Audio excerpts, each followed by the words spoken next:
You're listening to episode 170 of the Super League Pod.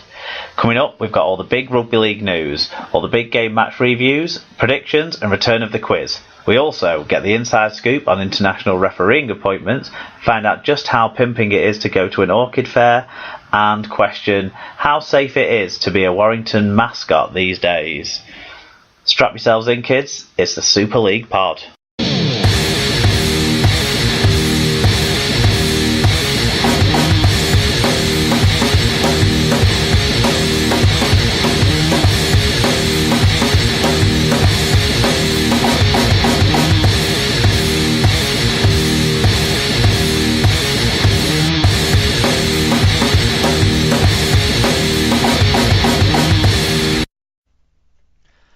Hello everyone and welcome to episode 170 of the Super League Pod. We're back. This is Mark, your resident Wigan fan, who will be guiding you through most of these episodes now that we're back in play. And I'm joined this week, I'm really pleased to say, by Tim Griffiths. Hello Tim.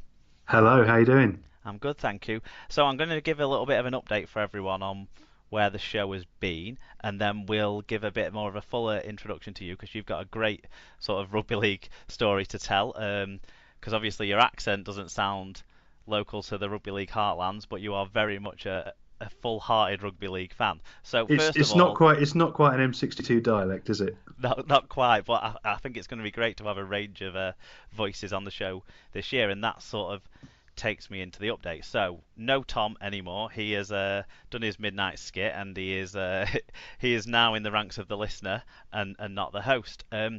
And I'm sorry we've been away for a few weeks. People, I think, have found it a little bit of a slow to get back into the swing of things with commenting on the news and giving us match reviews, but we've still had a good swell of views in from everyone, so that's great to see. The show's going to be back now on a weekly basis. I'm going to be joined by a rotating guest list, shall we say, of co-hosts, so that there's lots of different people, and the first one of those is Tim. So Tim, do you want to let everyone know who you support, what your sort of life in rugby league is about, and say hello to the listeners? Yeah, well, I started watching rugby league about 11 years ago. Well, actually, no, it's more than that. It would have been more like 14 years ago now, when I was at uni in Hull. So I played a bit of union when I was a kid, enjoyed that. And then one of my mates in Halls comes up to me on a Sunday and goes, "Oh, we're going to watch rugby on Sunday. Do you want to come?" Thinking it was rugby union. I was like, "Yeah, that sounds fun. Sounds good. Right, where are we going?" So before I know it, I'm at Craven Park enjoying watching KR. And then one of my things I did at uni was I was also in St John Ambulance. So I was one of the stretcher carriers at KC for a couple of years. So I used to do that quite regularly. So I used to be on the pitch, carried off a few of the players. Various Anyone things. Anyone of note? Danny Tickle, a couple of times. For some reason, he kept getting injured. And there was a few. Matt Singh, I remember, had quite a nasty leg break as well. I think that was him. But I certainly remember it was sort of that sort of era. And and then moved down to back home, down in Surrey. Carried on sort of following it, but not really paying too much attention. Went to a couple of magic weekends, including one in Edinburgh, where, despite being May, I think it was possibly the coldest I've ever felt in the British Isles. I think a lot of us will have felt that this weekend at the games. See, I was quite clever because I've got my ridiculously sized coat and thermals on this weekend, so that wasn't too bad. Do you want to tell everyone what you were doing this weekend? That's the sort of what your current involvement is in rugby league. Yeah, so I'm now the PA announcer at the Coventry Bears, which is new for me for this year. Used to be at Oxford, did there for 5 years because I sort of got into, done a lot of radio things, hence the Twitter handle, including student radio, hospital radio, and various small amateur sort of local radios, including in such illustrious places as Weybridge and Market Wheaton. And got into doing this through a friend that worked at the RFL who I sort of played with down in Sussex, and he said, "Oh, do you fancy coming and doing the varsity match, Oxford versus Cambridge, doing the PA for that?" I said, "Oh, okay, never done it before, give it a go."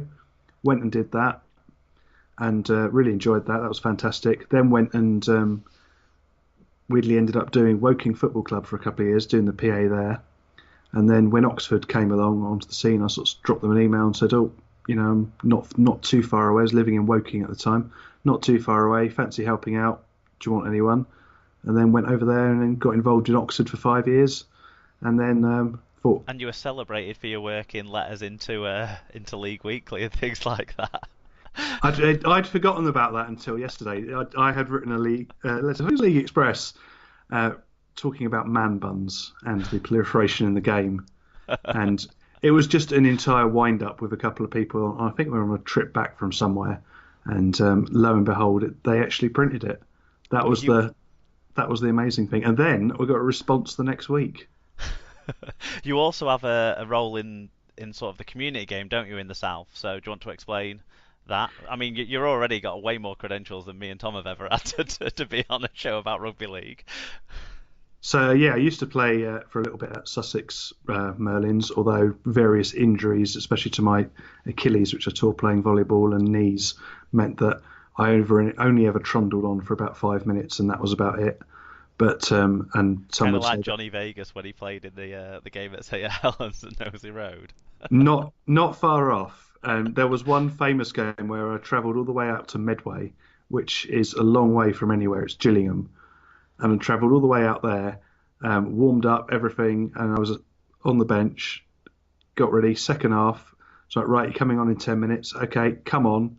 2 sets later, guy gets injured, breaks his leg. Right, all right, lads, they're 30 points ahead. We may as well call the game there. So I'd made 1 tackle, and that was my entire involvement. You didn't break the guy's leg, did you? No, it was on our side. But yeah, and I'm also last season was the assistant manager for the London and South East Rugby League, Harry Jepson side. So last year they moved the Harry Jepson trophy away from being a club competition and into being a regional organised one. And I got involved in the London and South East one, and that was a real fun time because it was lots of lads from different clubs, lots of staff from all across the region. It was quite a good, fun thing to be involved in, and even better because London won. Yeah, well done in that. Are you involved in that again this year? Is that something that's on the cards? If we're still waiting for the RFL to decide what they want to do with the competition, more on that Shocking. theme later. If it's on, then yeah, I'd love to do it again. It was good fun, and it was definitely a good experience. But yeah, it's one of those things that's at the mercy of the structure, which we might or might not come back to at some point this evening. I think we do have a bit of feedback around that we're going to get to shortly in the feedback and shout out section.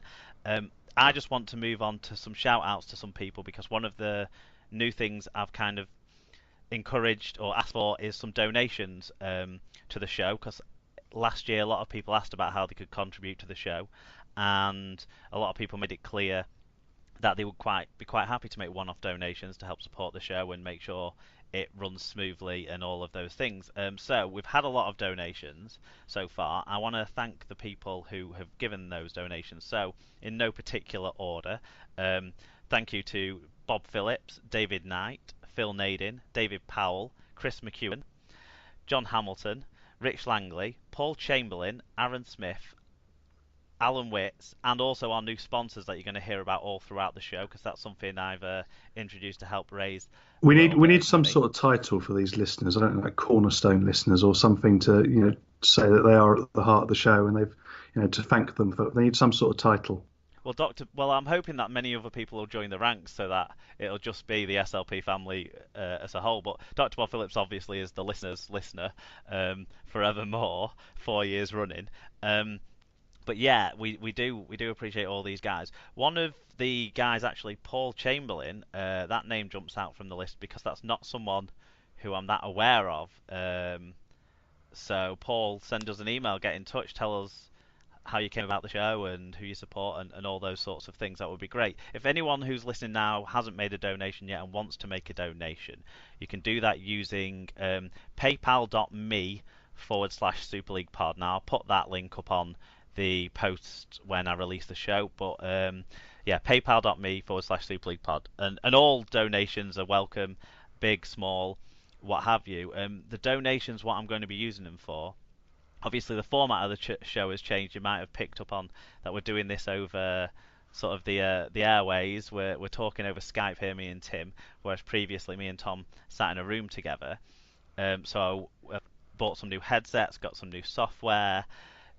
Depending on how this goes, we might get some more software, some better software, some different things. We might introduce video elements. So that's the sort of things that at the moment the donations are being used for. The other big thing, the key thing that I'm using the money for, is to increase the hosting space for the show. So in the past, we've had the kind of issue of just running it on a shoestring and being free, that the shows would fill up the space we had on our Spreaker account, and we would only get to have 5 hours basically stored up at any one time. Now that's increased quite a bit, so we shouldn't have to delete any shows during the course of this season, and that's thanks to your donations. The other thing that we're keen to do with the donations is give some money back into the community. So last year the listeners all banded together to put together some money for the Mighton Warriors under nines. I think it's the under nines that they'll be at this year. Kits, it's either under eights or under nines kits for this year that helped those guys get over the line in their fundraising targets. So we'll look to do something similar to that, and maybe a little bit more with some of the community clubs, with any extra money left over after the show's costs of running the show are covered. And then just to remind everyone where you can find the show, obviously you found it enough to be listening to it, but if you want to contribute or comment on anything, then it's at Super League Pod on Twitter and Instagram. The Instagram account is going to be run like it was last year, with lots of contributions from all the listeners. Facebook.com/Super League Pod or superleaguepod@gmail.com. If you want to send us something a bit longer. Now, superleaguepod.com is where you can go to check out all the blog posts that we put out, and I'm also welcome for people to contribute to that if they want me to put anything up of their own on there. Submit it to me for a look, and I'll be happy to help people put stuff up there. And also, I'm going to be putting up posts for each show through that as well. That'll have all the key links to the donations and who the sponsors are and all those sort of good things. Then if you're listening to the show, you obviously have found a way already, but if you want to find a more convenient way, you can find it on Spreaker, on iTunes or Apple Podcasts, I think it's called now, and the Leaguecast Android app. I would encourage everyone to get on that if you're an Android user. That's got all the Rugby League podcasts, and then also you can find it on YouTube as well, but it is audio only for those who want to see our faces. That's not a development we've yet reached in the Super League pod. And I'm very glad of that, because that means I hadn't had to do the hair or makeup and spend 2 hours doing that. So I'm quite pleased with that one tonight. So we've just got one little bit of feedback to cover off to start the new campaign off with, really, and it's from our old friend David Powell at StDavid2911, and he says to us, Tim, the lack of structure for 2019 is now getting ridiculous. Terrified by the rumours of 2x10 and by some of the mutterings from Lenigan. So you sort of have already covered that. At all levels of the game, there's uncertainty about the structure for 2018 in some places and 2019 across the board. What's your view? Again, I think they need to come out and say quite clearly what the plan is, even if it's not the actual, this is going to be what we're going to do. It's going to be, this is when you'll know. So at least people can start to plan and think, right, this is what we're going to be doing in terms of the long term. Because I don't know if you heard the interview that he gave Dave Woods, Ralph Rimmer gave Dave Woods last week, but he was avoiding the question to a level beyond any politician has any avoided a question. It was quite fantastic. It was, well, there's no new structure. What are you talking about? No, why would we have a new structure? Because he was basing it on the TV deal, which you can say to a point, yeah, okay, but are you telling me if you came along to Sky and said, we've got this exciting new format, this is what we want to do, want to reinvigorate the competition, they wouldn't jump at it? Of course not. So as long as their commitments wouldn't change, I think, and the TV deal kind of hinges around some sort of promotion relegation jeopardy in this current format, apparently.